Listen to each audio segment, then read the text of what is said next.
خۆشحاڵی زانایانی ئاژانسی وڵایی ئاسمانی ئەمریکا ناسایە لە کاتی فڕینی هێلیکۆپتەرەکان لەسەر مەریخ کە بۆ یەکەم جارە لە مێژووی مرۆڤایەتیدا بتوانرێت لە زەویەوە هەلیکۆپتەرێک ڕەوانەی مەریخ بکرێت و لەوێ بفڕێت. هەنگاوە نوێیەکەی ناسا لەسەر ئاسی دنیا کاردانەوەی بەدوای خۆی داهێنا و تا ئێستاش هەندێک لە خەڵکی بەگومانن لە ڕاستی و دروستی ئەو کارانەی ناسا. جۆرە گومان و پرسیارانە کە لای خەڵکا دروست بە شێوەیەکیش لە دنیای ئەمڕۆ باوە چەند دیوێکی هەیە، چەند ڕەهەندێکی هەیە. یعنی مەسەلەن بۆ نمونەیەک لەوانە پەیوەندی و ناکۆکی نێوان یەکێتی سۆڤێتی جاران و ئەمریکەکانەوە بوو لە 1970 ئەو کات ئەمریکەکان هەوڵیان داهات دەستکەوتێکی زانستی بەدەست بێنن، ئەمان ئەیان گومان لەسەر دروستکەن لە ڕێگەی میدیاوە. ڕەهەندێکی تری ئەم ملانەیە پەیوەندی وە ذهنیەتی دینیوە هەیە.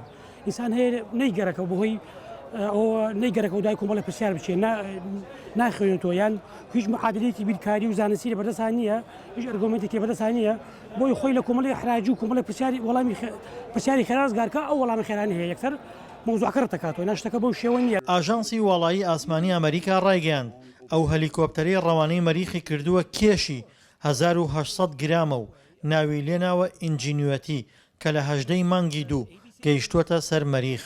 لەسەر پێشکەوتنە گەورەکانی ناسا دەنگی ئەمریکا قسەی لەگەڵ ژمارەیەک هاوڵاتیدا کرد کە بە گومان بوون بەرامبەر بەکارەکانی ناسا و پێیان وابوو لەگەڵ ئاینی ئیسلامدا یەک ناگرنەوە، بەڵام ئامادە نەبوون لە بەردەم کامێرادا قسە بکەن. پێچەوانەی ڕای ئەو هاوڵاتیانە زانایانی ئاینی پشگیری پێشکەوتنەکانی زانست دەکەن.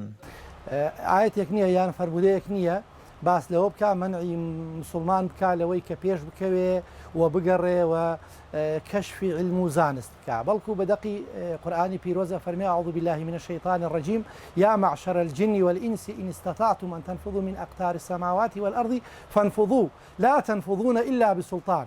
ئەفەرمێ معشەری جن و ئینس و مرۆڤەکان و خەڵکی ئەگەر توانیتان و دەسڵاتان هەبوو تواناتان هەبوو بگەڕێن بە ئاسمانەکانە، زانست کەشف بکەن، شوێنە نادیارەکان کەشف بکەن و بێگومان و دڵنیاش بن کە ناتوانن کەشفی بکەن و ناتوانن بیدۆزنەوە، ناتوانن بڕۆن ئیلا بە سوڵتان نەبێت. سوڵتانی زانایان تەفسیریان بەوە کردووە کە سوڵتان مانای علم و زانست و زانیاری. بەشێکی زۆر لە هاوڵاتیان دان بە پێشکەوتنەکانی زانستدا دەنێن، ئاماژە بۆ دەکەن تا زانست پێش بکەوێت، نهێنی زیاتر لەبارەی هەسارەکانەوە دەست مرۆڤ دەکەون.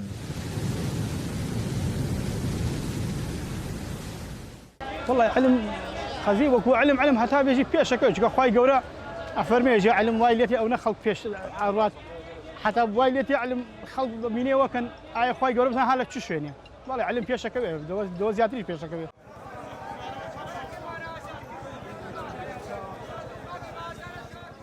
ناکرێت خۆمان دەستمان پێ ناگەین ناخۆ خەڵکانێکی دەتوانێت بڕات بە واقع بڕاتە ئەو بنکانە ببینێکەوە بنکەی ناسا لەکوێیە ئەتوانێت بڕا ببینێت یاکو بنکەی ئەقمار سناعەکان ببینێ و خەڵک هۆشیاری نییە بۆیە کە ئەو شتە ئەڵێ ئەگینا لە ڕووی علم و تەکنۆلۆژیا زۆر لەوە پێشکەوتووە کە خەڵک باسێکەکە وایە یەوان نییە.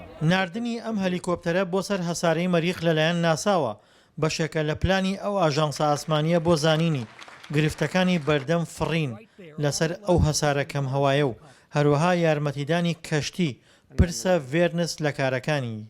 دڵشاد ئەنوەر، دەنگی ئەمریکا، کەرکووک.